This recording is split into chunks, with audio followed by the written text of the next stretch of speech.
Доброго всем дня, господа товарищи. Итак, мы в Риге, в очень живописном озерном районе, и современное название ему Югла. Наверняка каждый рижанин неоднократно проезжал это место, расположенное на выезде из города в сторону Пскова. Да и многие наши гости тоже бывали здесь. В XIX веке Югла было популярным местом отдыха. В 1827 году этими землями завладел промышленный Пихлау и позже основал здесь текстильную мануфактуру. И сегодня наш рассказ о некогда процветающей мануфактуре Страсденгоф. В 1978 году XIX века был утвержден устав товарищества Рижской бумагопредельной мануфактуры. На фабрике делали полушерстяные и хлопковые ткани и отправляли их в ближайшие области империи. Дела шли, и спустя 2 десятилетия производство было расширено, и оно стало крупнейшим и известнейшим в своей отрасли. Был утвержден новый устав. Фабрики в Страсденгофе, принадлежащие Пихлау, были объединены в одно производство. Предприятия изготовляли швейные нитки, вязальную пряжу и чулочную бумагу. До наших дней дошла фотография гвардейцев-артиллеристов, сделанная, судя по форме, в конце 19-го, начало 20 века. По надписи на обратной стороне видно, что фото отправлено на фабрику для некой Анны Гарбер.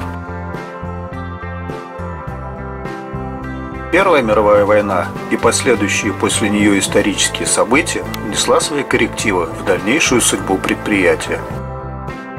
Летом 1915 года в связи с наступлением германских войск производство было остановлено, и часть оборудования и имущества мануфактур было эвакуировано в Петроград. Ну а там свершилась революция, предприятия были национализированы, а товарищество упразднено. Кто и как использовал оставшиеся после эвакуации здания предприятия в новообразованном государстве Латвия, информации я не нашел.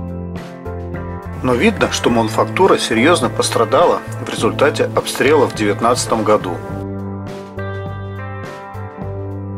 О временах Второй мировой войны тоже упоминаний мало. А ведь на территории Страцмуйжи был основан филиал концлагеря Кайзервальд, который располагался в Межапарке. Есть информация, что на бывшей мануфактуре размещался кожевный и телефонный цеха, но не упоминается, на какой именно. В советское время здесь было швейное предприятие, которое входило в Рижское производственное объединение «Латвия», основанное в 1962 году. Шили верхнюю одежду, ватное одеяло, а в 1979 году для Московской Олимпиады 80 выпускались куртки-ветровки, правда в ограниченном количестве.